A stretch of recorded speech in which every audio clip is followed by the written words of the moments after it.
Welcome to the Jukebox Podcast from WP Tavern. My name is Nathan Wrigley.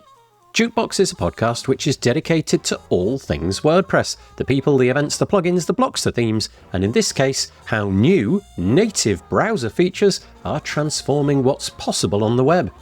If you'd like to subscribe to the podcast, you can do that by searching for WP Tavern in your podcast player of choice, or by going to wptavern.com/feed/podcast, and you can copy and paste that URL into most podcast players.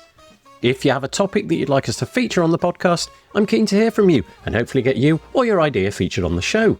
Head to wptavern.com/contact/jukebox and use the form there. So on the podcast today, we have Adam Silverstein. Adam is a WordPress core committer and works to fix bugs and improve modern web capabilities. He's also a developer relations engineer on Chrome's web platform team at Google, and there he focuses on making the open web better for everyone. Adam is here to break down how the rapid evolution of browser technology can supercharge your WordPress sites. We're doing this by referencing his presentation at WordCamp Europe 2025, in which he covered multiple new features of browsers, which can be used by WordPress users to bring a variety of experiences to their websites.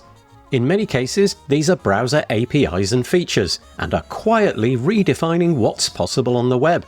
From CSS-powered popovers and scroll-driven animations to speculative loading that speeds up your page transitions. Adam explains how these advancements are changing what's possible for both developers and end users. The conversation sheds light on the collaboration between browser vendors, Chrome, Firefox, Safari, and Edge, through initiatives like Interop and Baseline, paving the way for more consistent and robust features across platforms.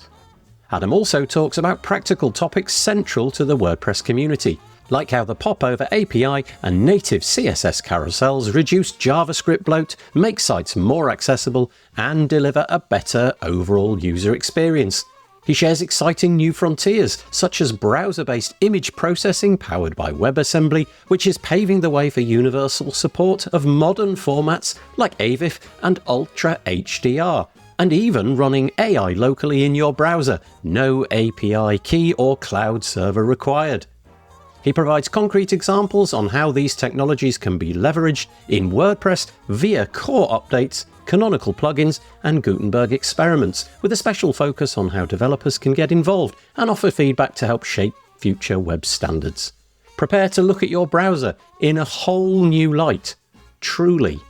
Whether you're a theme designer, plugin developer, or site owner simply curious about what's next, this episode is for you. If you're interested in finding out more, you can find all of the links in the show notes by heading to wptavern.com/podcast, where you'll find all the other episodes as well. And so, without further delay, I bring you Adam Silverstein. I am joined on the podcast by Adam Silverstein. Hello, Adam. Hello. This is our second conversation. We had a conversation, I want to say 4 years ago, maybe more, in San Diego, I think. And at that point, we talked about images, AVIF, WebP, those kind of things. We might get into that today. Adam's been working with Google for many, many years, making the web a faster place, I think is a fair way to sum up your career. Yeah. Just tell us a little bit about yourself, just so that, because this is a fairly technical topic and you are honestly going to have to teach me an awful lot as we speak, let us know what your credentials are, why people should listen to what you have to say. Oh, wow. Being a Googler is not good enough, huh? Well, I've been doing WordPress for a long, long time. I think I first started contributing back in 3.6, so I'm deeply involved in the core project. I am a core committer, which is something that I consider an honor, a privilege, and a responsibility. There's not that many of us in the world, but I'm one of the people that actually commits code to WordPress. And I used to have run my own agency, Tiny Me agency, but building sites for clients directly. And then I wound up at 10up, learned to build enterprise sites and work with large teams and do a lot of planning. And then eventually made my way to Google, where I've been doing developer relations work, trying to educate developers and bring things like all these new APIs that I talked about in this talk so that people can learn about it. Have you been focused more or less entirely on WordPress, or are you in any way engaged with the Chrome team? Yeah, so our team kind of organizationally was under Chrome. Like that was kind of where we sit. We work with I've worked with Drupal and Typo3. So I've worked with some of the other CMSs out there, especially like the open source ones. So that's kind of been in my purview, but I would say primarily focused on WordPress. That's where I've had the most experience and am most comfortable. It's kind of interesting because on my computer, obviously I have a browser using Chrome. It's kind of one of the most benign pieces of software that's there in that it doesn't really have a task that's assigned to it. You know, I have a music editing piece of software and I go there for that. And I have a video editing piece of software and on it goes, you know. Yes, and you're running those in your browser. Right, but also the browser's just this open thing. You know, you can basically do anything in it. And so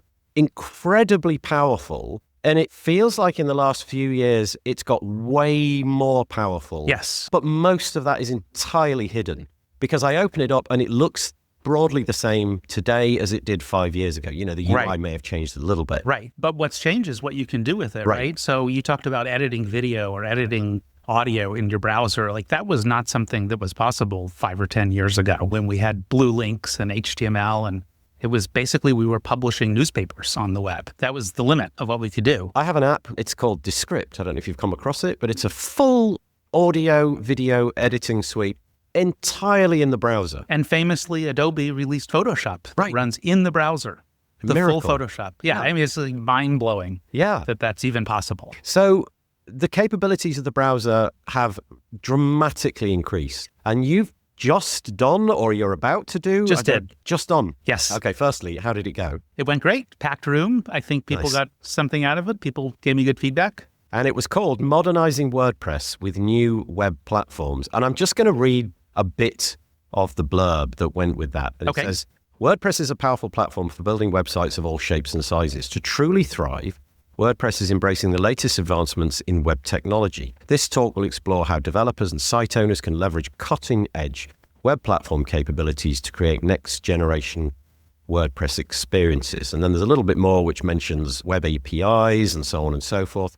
So that really is going to be the core of this discussion. Now, caveat emptor, dear listener, I have nowhere near enough knowledge to ask you these questions, but I'm going to hope that you're going to help me through it. So first up then, let's just go through a whole laundry list of these different APIs. What are some of the fun things that a browser can do now that it couldn't do previously? So in the talk, I sort of break it into 3 areas. There are features that help developers do things that maybe we could do, but we struggled or relied on heavy JavaScript libraries to do. There's things that help users by creating better experiences on the web than we previously had the ability to do. And then the third category is things that previously were just impossible. Just things that we can now do, like running Photoshop in the browser, we mentioned, that we could not do before. So I did not explore, the talk was not like an exhaustive list of all the APIs. It was rather sort of a selection of ones that I thought were interesting. Most of them are new. They are sometimes available only in one browser, not in all the browsers. So they're things that are coming to the web platform. Some of them were already on the web platform.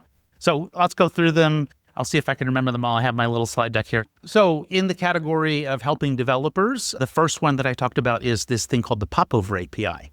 So popovers are simply like dialogues or elements that you want to hover above the rest of the page content. And in WordPress, we use these extensively in the admin, like, for example, the pointers that you get when you install a new plugin, or if you open a dialog, or even like mobile menus use a popover. And we have it in Gutenberg. And so we already have this technology, but it relies on JavaScript. And it's actually surprisingly complicated to do a popover. You have to pay attention to always being at the highest level. And if there's another popover, how do you handle that? And you have to make sure it's accessible. So when the user hits the escape key, the popover closes. And if it's a pointer that's trying to point to a new feature, say in a menu, how do you handle when the user resizes the window and that element moves? These are very complicated things. And in JavaScript, that means you've got a heavy library that's running just to do this simple popover thing. So with this new CSS-based Popover API, you can create a popover with just a couple of lines in your code. And the browser takes care of all of the complicated parts of actually doing the popover. So just pausing there for a moment, the whole power of CSS, I'm going to say 3 years, this has been capturing my attention. Yes. CSS seems to be able to do a load of programmatic things Yes. now that it didn't used to be able to do. Right. So in this case, it's calculating the height of the viewport and figuring out, is there another thing, how much further to move it down? Sure. All of this being handled natively in the browser. Exactly. Okay. And I think like your point is very true. Like CSS capabilities have grown tremendously, and the ability to do sophisticated layouts and all of these kind of feature things that typically might require JavaScript, now we can do directly in CSS, even things like calculations. So CSS is a programming language, just like JavaScript, right? People like to poo-poo it and so forth, but it's quite powerful. And a lot of these features that I'm talking about are based on CSS. It's kind of interesting. If the 18-year-old me was beginning again, I think CSS would be the thing that I would do first. I think I would learn that inside and out before ever looking at JavaScript, because I think if you've got the foundation of modern CSS, and I know there's a lot of W3C things that are still being decided and what have you, and obviously the browsers have got various different capabilities. Yes. But so much that we would have relied on for JavaScript is now capable with CSS, but unexplored, I think, by many. Right. So this feature, Popover, is available in all the browsers. Okay. It's in Baseline. So Baseline is the set of features that developers should be looking at for deciding what they can use. Baseline is a somewhat new concept, so people might not be aware of it, but it is basically a way of knowing which features are available on all the major browsers. So if you see a feature that is labeled Baseline, like in the MDN docs, that means it's available on all the browsers. You can count on it as a developer. So in my talk, I covered a lot of APIs that are actually not in Baseline yet. They're still in development. They maybe are available only in Chrome or Chrome and Edge, or maybe Chrome and Edge and Firefox, but not Safari. As a developer, those are the APIs you need to be a little bit wary of, right? Because you want to build something that's going to work for everyone. In many cases, the API will gracefully degrade. It just won't work in the non-supporting browser. But in the case of like a Popover, if it is supported in all the browsers, so you're safe to use it. If it wasn't, you would need to have that JavaScript as a fallback. So some of these APIs are, new and experimental, but the browser vendors are all planning on adding support for them. So I only choose APIs that actually browser vendors have indicated their support. Can we just pause there a moment? Because I began my journey with the web, Internet Explorer 5 kind of days. You probably remember the days as well as I do. And it was chaos. Yes. I mean, really, we had to try and fix a whole bunch of things that Internet Explorer did differently from all the other browsers. The browsers didn't agree on almost anything. Yep. They went off in completely different directions. That, I'm going to say, over the last 5 or maybe more like 8 years, there seems to have been a real confluence of... Yes. And I don't know if that's done from like a senior management level, but it does seem like Mozilla is talking to Chromium. Chromium's talking to Safari. And a lot of the people seem to attend the same conferences and talk the same language. They may adopt it at different rates, but they're all trying to get to the same point, the open web. Yes. And in fact, they've developed an approach to collaborate on this, and that is called interop. So the interop effort is sort of a group effort by all of the browsers to agree upon a set of features that they're going to work on for each calendar year. So there's interop 2025, there'll be one for 2026, and so forth. And these features they come from either the browser's needs, what they want to build, or from developers. So there's an open process where they open a GitHub repo each fall, and developers can go and submit. And we've actually had some from WordPress that made it in and influenced what browsers do. So as developers are out there working, they're finding pain points. They're struggling to do this or struggling to do that, or it doesn't work well in one browser. It works in one browser, but not the other. Interop is sort of the effort each year to come up with a set that the browsers agree upon working on, and those features hopefully all land in Baseline the following year.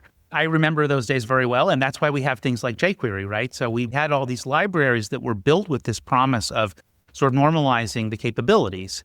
Now, you're absolutely right. The browsers have realized this is a problem for developers, and they've come together to form a standard, and that is the Baseline thing that I mentioned. So they're always building new APIs on their own, and some of them will never make it into all the browsers, and they may go away or they may change. But if they make it into Baseline, you can be sure that you can use them. And that's what's different, right? We have this set of features that we can rely on. I kind of feel we lost a decade somewhere of real productivity. Yes. The browsers could have been capable of a whole lot more than they are now. I mean, we're happy with where we've got, but it does feel like we lost. This proprietary approach to browsers really wasn't in the best interest of anybody. Right. But you can see how it grew out of Microsoft and all of these other organizations. I'm guessing that Google, with its Chromium-based browser, the fact that that became utterly dominant was probably quite a pivotal point. It was in the sort of 80s and 90s%, adopted by 80 or 90%. I guess Google was able to push things through a little bit more?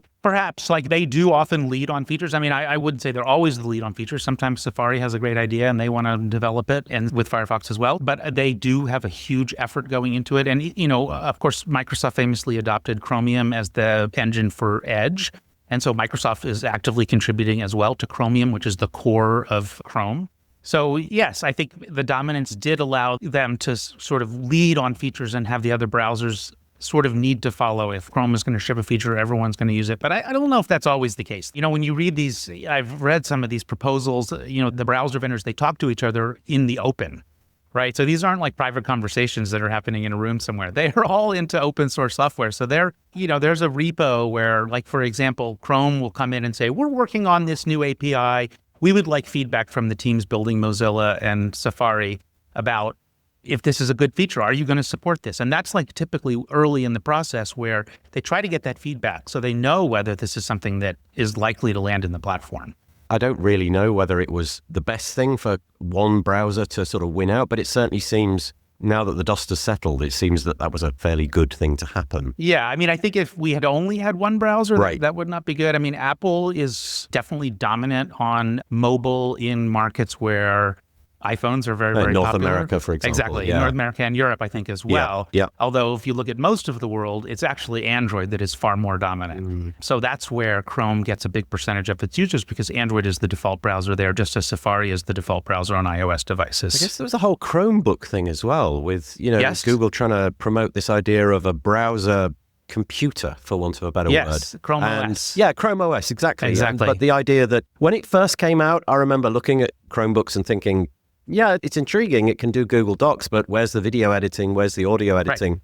I'm guessing like a modern Chromebook is a full swap out for it just doesn't have the physical storage memory. It doesn't in have some any. cases. It has some for caching, but basically you log in and that's your computer. Someone else logs in, it's their computer. It's fully in the cloud. Yeah, it's pretty amazing. Although I will say, I bought a cheap Chromebook, like $150, refurbished, but I bought it to travel with so that I didn't have to carry around my 8-pound MacBook Pro. And because I'm a developer, I figured out how to do development work on it. You can install Linux on it and run, Docker and all the things that you can do on a desktop machine. It does take some effort, like if that's not built in, but they are actually full computers. It's just that the way the operating system is set up is this sort of cloud-based thing. But I think they're amazing, honestly. And like I said, very inexpensive. And also like bulletproof. You never have problems with them because your whole world is basically the browser. And it kind of boots in half a moment. And fast. And it's so secure. Yeah, they're fantastic. And especially for like schools or corporate settings, because it has all of that management built in. I think they're great computers. I would definitely recommend them, especially for people who don't want to spend all the money that it takes to get, and especially like you're saying, everything's in the browser these days. So you don't need a desktop computer to do most things. Yeah, I think we painted a picture of the power of the browser. So we've done well there. Exactly. But we got kind of hijacked a little bit. Yeah. So you were talking about popovers. That was the first thing. Let's return to that. What's one of the other things you mentioned? Next on my list is the Scroll Animations API. So this is animations, like CSS animations, that are either triggered or tied to a scroll event. So you can think about like Slider Revolution has this feature in it, or you've seen it on like Apple's website where you're scrolling and as you're scrolling, an image is fading in or something is being revealed. Or another good example is like a reading indicator that Medium has at the top of the page as you scroll down. So we can do these things today with JavaScript, but it involves paying attention to the user's scroll position and this kind of heavy-handed approach to monitoring the user.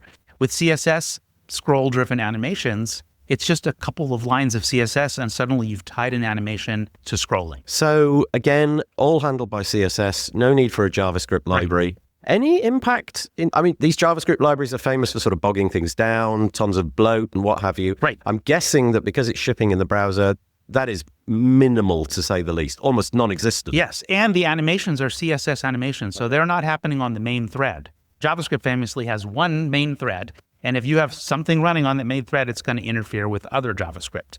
So if you can get rid of some of the JavaScript on your website, that's freeing up that thread for the other JavaScript that you have that you want to do to track your analytics or to whatever else you're trying to do on your page with JavaScript. This is one less piece of JavaScript you need on your site. The feature that you've just mentioned is something that I guess WordPress developers are going to be particularly interested in. They love all that stuff. Yes, we love clients animation. love it. They love animations. Yeah. And again, this is something that's very lightweight, right? The argument against these types of animations is they're typically very heavy. The other advantages of using CSS-based features versus JavaScript is accessibility. Often these features, this isn't necessarily true with scroll-driven, but like with the carousels, it's got that accessibility built in. It's got the escaping out of the dialogue. Again and again, we see that when you build something in JavaScript, I'm going to talk in a minute about CSS carousels. When you build it in JavaScript, if you want to make it accessible, there's a lot of extra work that goes into doing that well. If the browser builds the feature in as like a fundamental, almost like an HTML component, then the expectation is the browser will take care of that for you. So as a developer, you won't even have to pay attention to it. I'm guessing that in the case of the one you've just described, that's really easy to map onto this podcast because a WordPress user, they're using a page builder or something like that. They're going to have encountered these options, somewhere buried in the settings for this image component is a fade in on scroll. Right. And I'm guessing that in the future in WordPress, this might be some sort of toggle in a block, an image block or something like that. You'll just switch it on, assign some characteristics to it, like, I don't know, fade to 50% at halfway through the viewport. Yes, exactly. And that will just create the CSS, but all done inside of a panel of a block. Yeah, I did exactly that as a pull request and have a link to that in my talk. Yeah, that's a great example. It could be an image. It could be a header block. I guess one question I have as a core committer is whether that is actually core territory. Yeah. We have this long-standing philosophy in WordPress that it's kind of the 80-20 rule, that a feature that we land in core should benefit 80% of users. Otherwise, it belongs in plugin territory. That said, one of the things we're talking about now is this idea of canonical blocks. So there's a lot of new blocks being proposed in Gutenberg right now. And the question is how many blocks do you actually want to ship with the editor? There's a zillion different things you could think of building a block for, or a feature like animation, say for images like we're talking about. But if it's not valuable for all users, does it really belong in core? And does it just overload the list of blocks they have to choose from or the list of features they have to choose from? Why not just let plugins extend it? The other idea, like I said, is this idea of canonical blocks. So you could have a block that's developed by the core team, is supported by core, and is directly installable in the admin in a clearly labeled way that this is a core product, but actually not ship it with WordPress. So it's something that you could install with one click.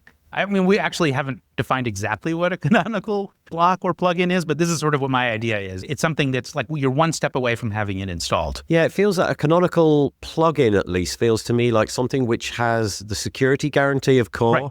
Yeah, plus the updating guarantee of core. Basically, if you install it, it's going to work with the latest version of WordPress, plus all the backwards compatibility. Right. I kind of like the idea of, like Apple ship with things like iOS, like core animations, a plugin which just enables the animations in core blocks. Right. Like the capability might already be there. Right. So one of the other APIs that I talked about in another section is the speculative loading API. So this is a good example. And this is actually shipping in WordPress 6.8.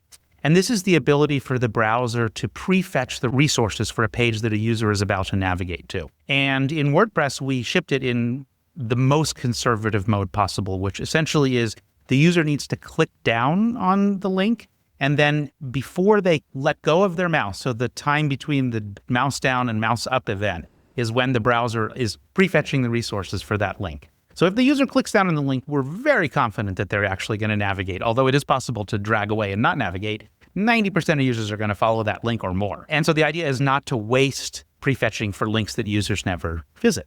However, it is possible to configure this API in a more bold manner where it will, for example, prefetch links that you hover over, which is going to give you much more of a head start, but also a lower hit ratio where, some people will hover over links and never click on them. So it depends on your use case. So I've already seen, so we landed the API in WordPress at the very conservative level. There's already a plugin out that lets users configure that API for their own site so they can adjust the default settings. There's another setting that's even more aggressive where it actually pre-renders the page. And in that setting, it's almost as if you've loaded the page you're about to navigate to in another tab. And when you click the link, it's like switching tabs. It's an instantaneous transition. It's like amazing. However, if you're pre-rendering every page a user hovers over, that's going to be a huge additional load on your server. So there is a trade-off there. But maybe you have like a large call to action button on your homepage that 50% of your users are going to click on. go ahead and prefetch that. They're going to get a better experience. You're going to get a better conversion rate if that page loads faster. If memory serves, this is a browser API speculation rules Yes, exactly. API, and everybody's got it switched on in 6.8 and beyond. Exactly. But it's in conservative and it's prefetch, not pre-render. Right. It's click. And honestly, the chances of you not wishing to get to that page are pretty, like you say, you could Very slide low. away. Yes. But yeah, if you were to download the speculation rules, I can't remember what the name of the plugin is. Anyway, the plugin, the option there is to do things like pre-render or hover. Right. And then, you could get into a real mess with the server and, just wasteful. Yeah, especially if you're on like a light end server, but maybe you want that. Like the most important, like let's say you have an e-commerce store and you're really trying to get people to add things to your cart.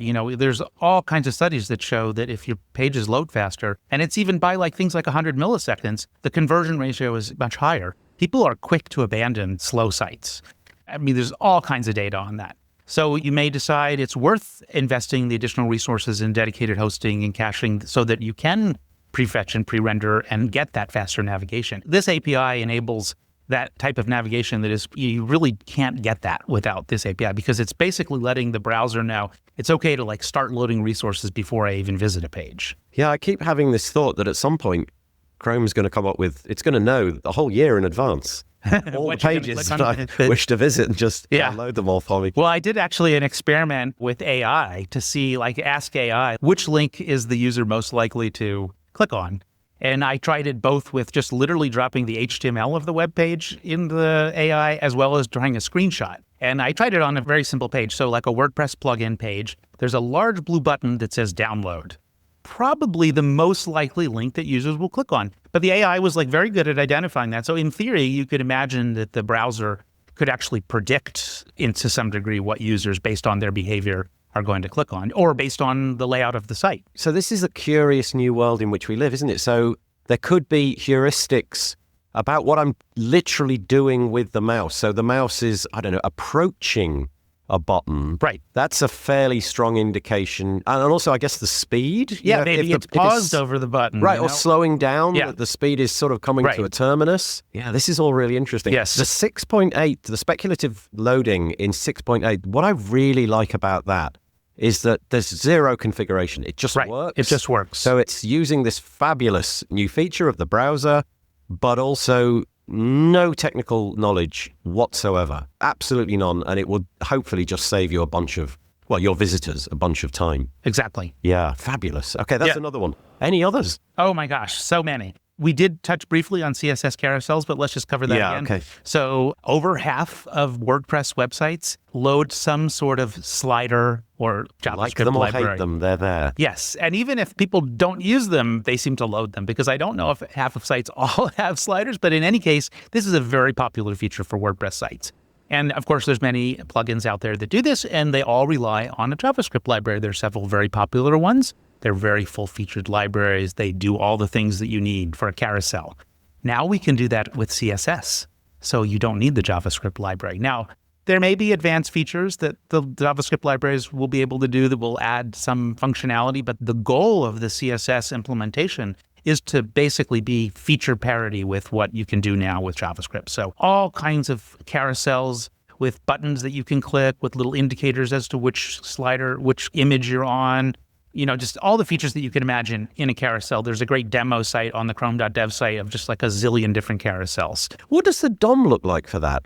It's so simple. It's like you have the images themselves and you have a couple of pseudo elements like scroll marker, and there's some for the scroll arrows. I don't actually remember all the deals because I haven't built one, but it's all done using like CSS selectors essentially to indicate which elements are the control elements and which elements are the target elements. And you can even do things like grouping them so that like when you hit the right arrow, it's like a page of things moving back and forth, like several elements. Like I said, they've tried to address all of the features. And again, here you would be able to do a CSS-based carousel. That means no JavaScript required, right? You don't need to load that giant JavaScript library.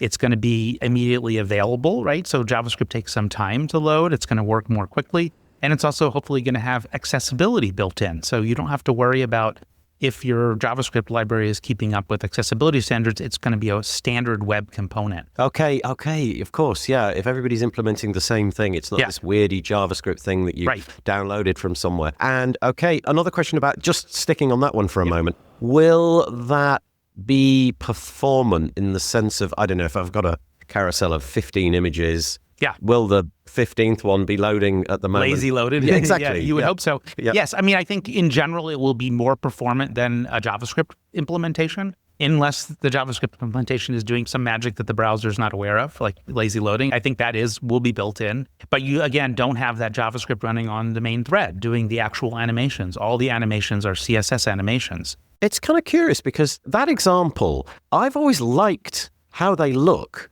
Yeah. But I've always been persuaded that it's the wrong thing to implement because of the JavaScript bloat, the inaccessibility. So they kind of went into that pariah status for a little while. But if done right, there's absolutely no reason not to implement it. Really. Yeah, and I think, like you said, clients love them. They're very popular. I think one of the arguments that I've heard about them is that data shows that most users never navigate beyond like the second image. So there is sort of questionable value there, especially if you've got one that, say, has 30 images in it on your homepage. Maybe that's not such a great idea. But maybe if you have 3 products that you want to feature at the top and you don't know how to feature them all, a slider is a good way to have 3 things that the user can see all in the same space.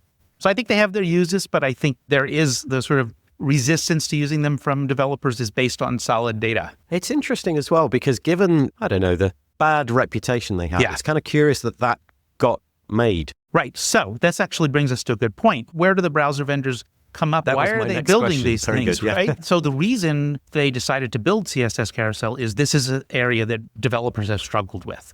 Like I said, there are several libraries that are well established that have built really good sliders, but that's taken a long time, right? And they still have accessibility challenges.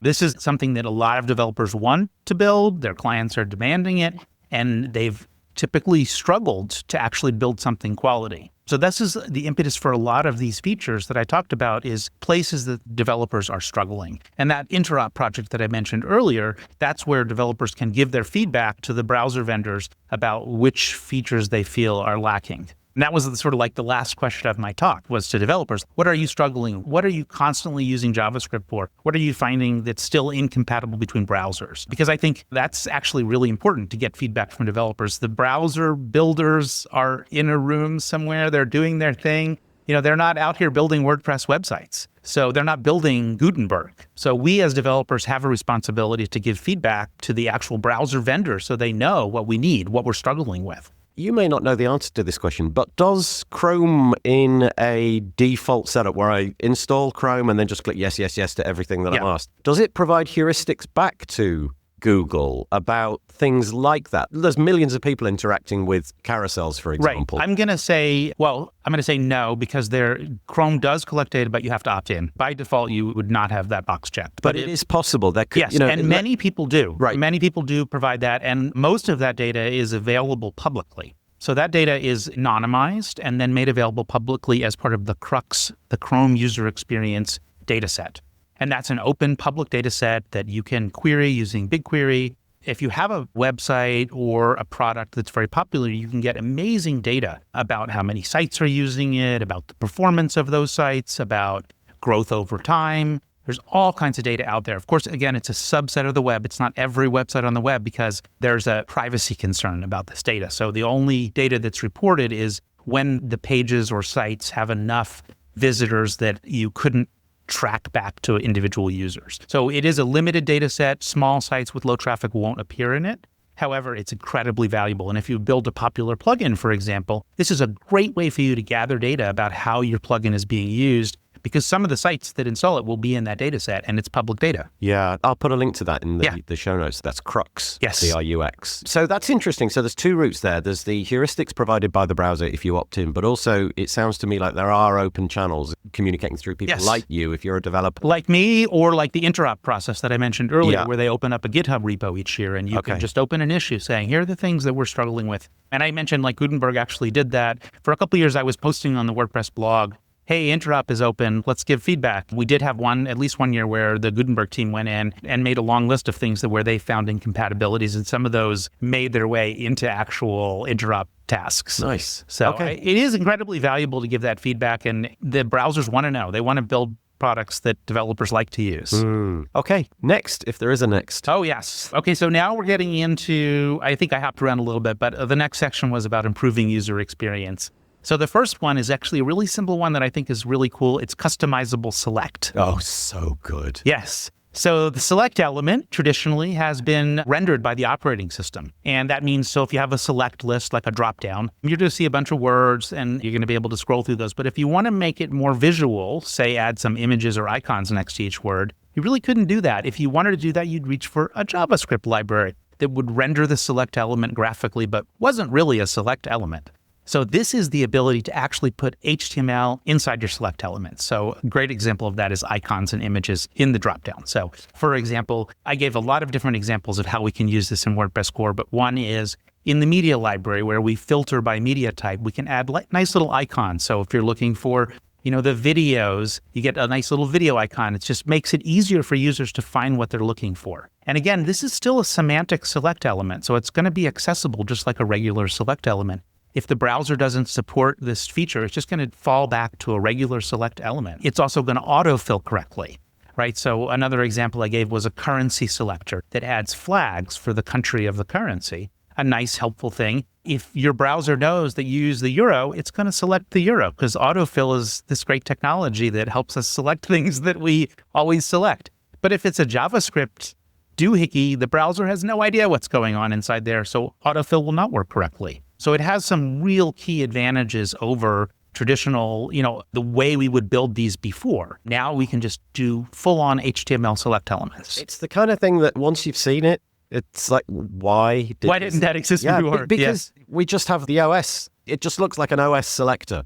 Exactly. So on my Mac, it looks like a Mac. On my phone, it looks like Android, whatever that would be, which leads me to that, actually. So on the phone, same experience, because it's not stepping outside of the browser. If I've got those flags, for example, or I've got colored backgrounds or rounded corners or whatever it may be, because it's not reaching out to the OS to create this select, it'll work on any device. Right. And nice. It's CSS controlled, right? So you could do a different mobile implementation than your desktop implementation. Yeah. I mean, it's profoundly brilliant when you see it. I'll put some links to some demos somewhere. And I've got, I've got several pull requests open, both in Core and in Gutenberg, to add these features into the select elements that we already have. It's kind of a simple enhancement. And again, like if your browser doesn't support it, there's no harm, right? You don't benefit from the feature, but you don't lose anything either. I love that one.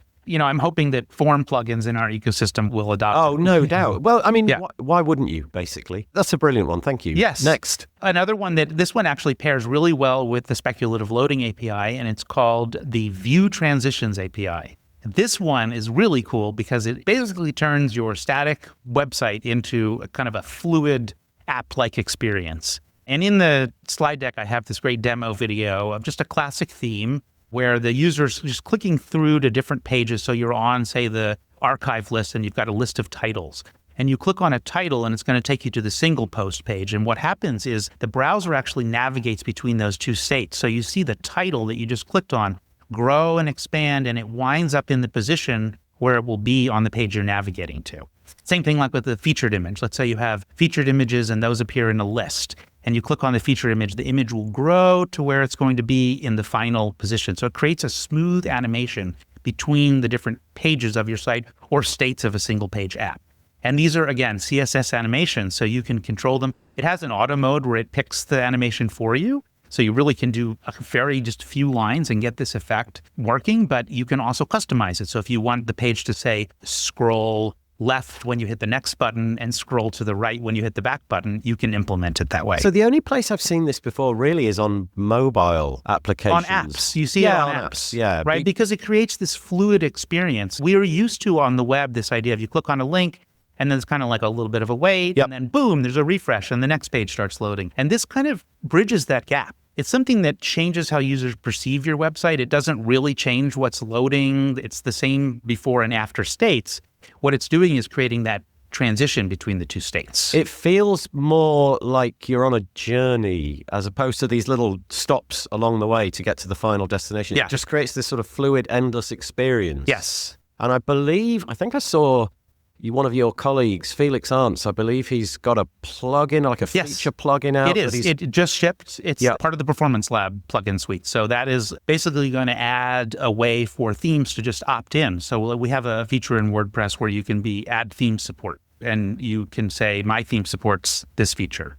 So if themes opt in, they can just enable this API and you instantly get the navigations. We fortunately benefit in core from a lot of consistent naming for things, like the class names on titles tend to be consistent among all the core themes. And even in the ecosystem, a lot of people have stuck to those standards. And that makes it really straightforward to sort of choose the correct elements for the transitions, because part of setting this up is you sort of need to tell the browser, this is the title element on the previous page, this is the title element on the next page. I want you to navigate between those two. And fortunately, at least for the core themes, that's pretty standard to do. So there is a pretty straightforward way to implement it across all the core themes. I just want to remind the listener that you may have got lost. We're not talking about WordPress per se.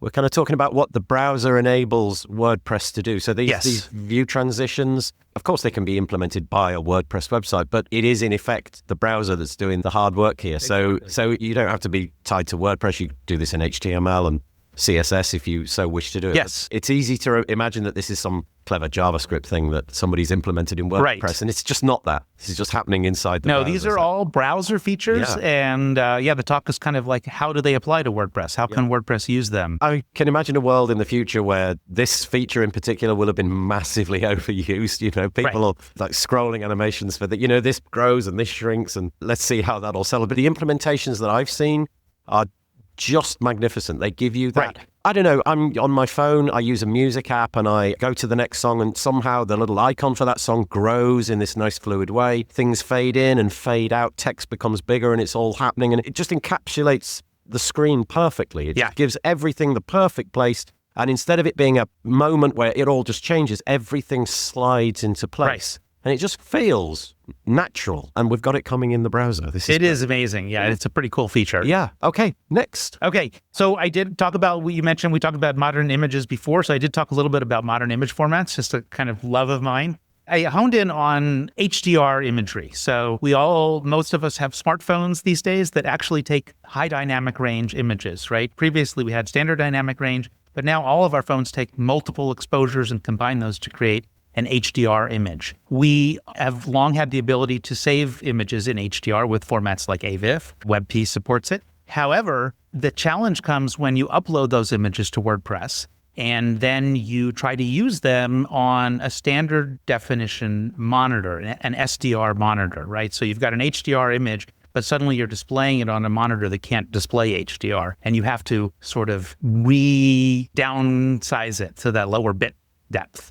And that degrades the image greatly. So there is a new format available that's ISO standard, and it's called Ultra HDR. And this is a combination of standard JPEG SDR imagery with a gain map metadata layer. So it's a single image format that includes both the SDR data as well as the data required to render the HDR version of the image. So it's a full HDR image when you view it on a monitor that can support it, but on a monitor that doesn't support it, you can just use the SDR image. You don't need to do some conversion to try to create that alternate image. I've never heard of this, so I'm going to try and parse it. That's the idea. In real New time. APIs. Let's see how this works. So I'm imagining an image, and I'm imagining like a CSS gradient over the top. There's a bit of metadata which does something. Yes. The underlying image is unchanged. The underlying image is there's unchanged. something gone over the Yes, top. it's called a gain map. Right, so gain mapping, and I can put that on, put that off. So it's metadata transforming the image, but the image is the same. Yes. Interesting. Yes. So I am a programmer and I deeply know about how WordPress media works, but I am not a photographer. However, there have been some great contributions from photographers who really know this space well. And they've come in and helped us on the media team really understand the challenges of handling these types of images and publishing them to the web, right? So I have a link in the slide to one of those guys and his photography website. He's a software developer and a photographer. And he's got like those sliders where you can kind of see before and after and see what the difference is between SDR and HDR imagery. And you realize, oh my God, HDR images are amazing. So the point of this feature, or the thing that I'm talking about, is to try to let people actually be able to use HDR images on their WordPress website. That's fascinating. So a metadata layer living on top of an image, which visibly transforms it, but not just to add, I don't know, to change the hue or the tint of it, to render a better image. Exactly. Of a higher quality. Yeah. Gosh, that's fascinating. Yep. So the challenge we have in WordPress is the ability to process these images. So in WordPress, when you upload an image, it goes to the back end, to the web server, and then we process it, we convert it to various sizes for different display sizes. So you get a different image when you're browsing the site on a mobile or a desktop or a high definition screen. We have all different sizes, and themes can add sizes. And all of that image processing happens using a couple of image processing libraries. GD and Imagic are the two that we support natively. Those libraries do not support the latest format. So Ultra HDR was maybe just added to Imagic. It will take years before that library, the new version of the library, is actually available to WordPress sites. So even a format like AVIF that's been around for quite a while now is only supported by 30% of WordPress servers. So only 30% of WordPress sites can actually upload AVIFs and get the full, various sizes that they need. So that's a limitation of the architecture of WordPress. And one of the next features that I talked about is something that will help us leapfrog that limitation. Browser-based image processing, exactly right. So what I'm talking about here is WebAssembly. So WebAssembly is the ability to run code that was written in another language like C or C++ that targeted a machine language, is meant to be run natively on the hardware. So that, for example, these image processing libraries and also newer image processing libraries can be run directly in the browser.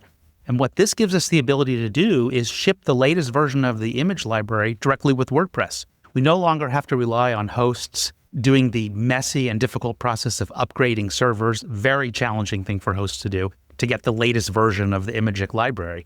We can just ship that library directly in the browser. And that gives us the ability to make every WordPress site support AVIF. And it also gives us the ability to do things we simply can't do today on the back end. A good example of that is converting GIF or GIFs to movies, right? This is a common performance recommendation. GIFs are very heavy. You convert them to a native video element, and they behave just the same for users, but they're much lighter because the compression is so much smarter.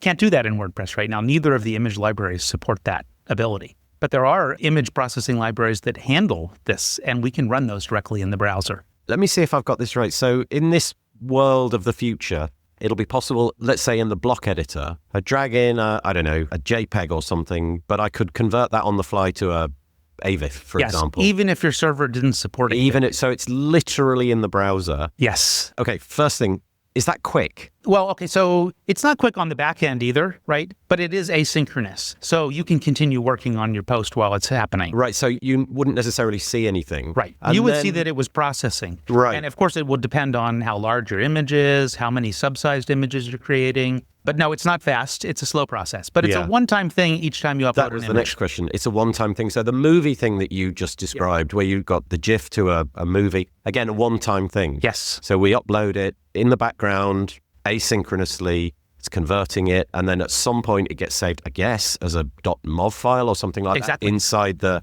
media library. Yes. And this is actually not some future technology you'll be able to use someday. You can use this today by installing Pascal's Media Experiments plugin. So my colleague Pascal has SwissPity is his handle. People know him by that. But he's got the Media Experiments plugin, and that will let you do all these things that I'm talking about today. And it is experimental, so beta software, but check it out because it really demonstrates what we can do. There's also a PR already open in Gutenberg with a whole roadmap for landing this feature. It is already sort of an experimental feature in Gutenberg. So if you install the Gutenberg plugin and you go into experiments, you can actually enable this feature. I don't think it has all of the things that he has in the plugin, but it has sort of the initial framework for it. If I were, I am fairly non-technical. This is the kind of stuff I expect, I think. You just drag an image from any device of any kind into the editor, whatever that editor interface is, be it Gutenberg or whatever. It should just handle that. There shouldn't be a proclivity for we prefer this thing or we prefer that thing. Right. It should just do it, and whatever output I want it as an AVIF, I want it as a WebP. okay, we'll just transform in the background. Absolutely. I know there's a ton of technological milestones to be achieved and overcome with that, but that is, I think, the expectation. Yeah. The web should just work like that. Everything should convert and be easy and drag and droppable and yeah. Yeah, and famously several years ago, Apple started storing images in the HEIC format, which is a better compression than JPEG. However, it's not a web-safe format. I think Safari is the only browser that supports it. So when we upload HEICs to WordPress now, we do convert them to JPEGs for users.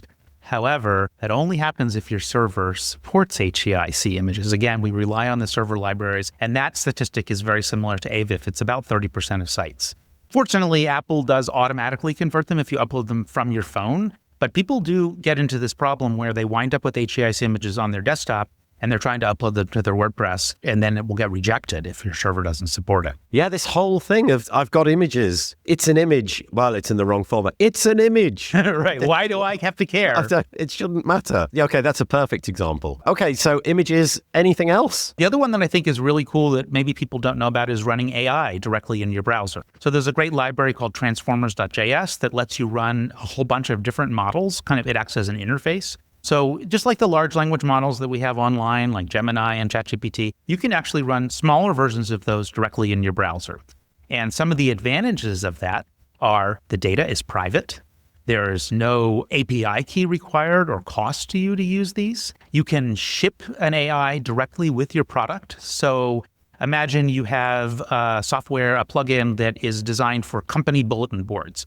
You don't really want that data going out to some remote API, but you'd like to give users a way to summarize the conversation from yesterday. A language model running in your browser is capable of doing that. Where does it live? It runs in the memory of the browser, and it gets downloaded in cache. So there is a large download when you first start using it to actually download the model, and then it's cached with the browser storage APIs. It's persistent. It's persistent, yes. Okay, switch the machine off, switch the machine on. Yes, it'll stay cached in your browser. The browser has the ability to store files. I'm guessing the constraints around what it can do compared to, I don't know, ChatGPT 4.0 or whatever. Exactly, yes. Is much more significant, minimal. Right. This is in the browser, you're probably going to get the performance maybe that you got out of the models a year ago or a year and a half ago. Remember not that bad then. Yeah, not that bad, right? And you can imagine that a year or two from now, they're just going to get better. And there have been dramatic improvements and even like new approaches to how they're doing them. So they're getting quite good. They'll never be as good as the large language models that are running in the cloud that have abundant resources. There's also hybrid models, right, where you use the local version when that's all you have available. You're offline, say, for example,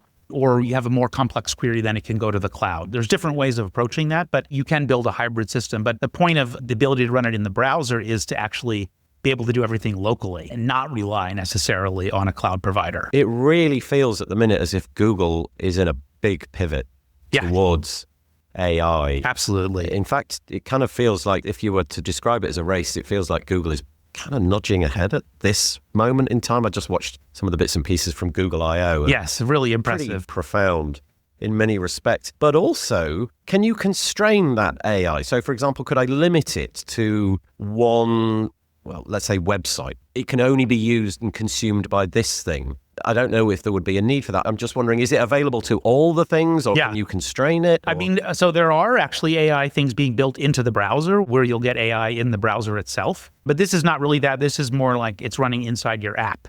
So it would be constrained. And I see this as something that we'll start to see like plugins shipping AI with their plugin. And it doesn't require you to have ChatGPT or some other service provider. It just has the AI built in. Maybe it's identifying objects in an image, or maybe it's reviewing comments as to whether they're spam. So things like that, where it's a pretty straightforward AI capability, it works really well on these smaller models. And so that's something that I could imagine would just be built into a plugin. You would add this AI feature, but it doesn't require that you sign up for a ChatGPT account.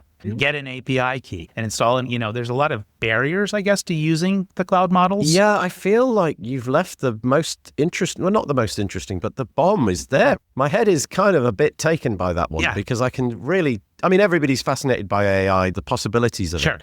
But it's always an API key. It's always a go off somewhere else. Right. I mean, maybe it hasn't been for people such as yourself, but I did not know that it was possible in the browser. And if it's only a year behind, honestly, the stuff that I want to do with it is give it a corpus of information and filter that a little bit and give me a summary of it. That's what I'm using it for. I'm imagining that all of that would be possible in the browser at no monetary cost. Exactly. Gosh, right, because you're doing the computing yourself on your own platform. And I would imagine, like I said, Google leaning into this, that's only going to get more investment from them. Yeah, I mean, there's a lot of investment going on in AI right now. So it's pretty exciting. Yeah, and I did talk a little bit about just how AI is going to impact all of our workflows and stuff, but that's not really, I was kind of an expansion because it's not actually a web capability per se. Yeah.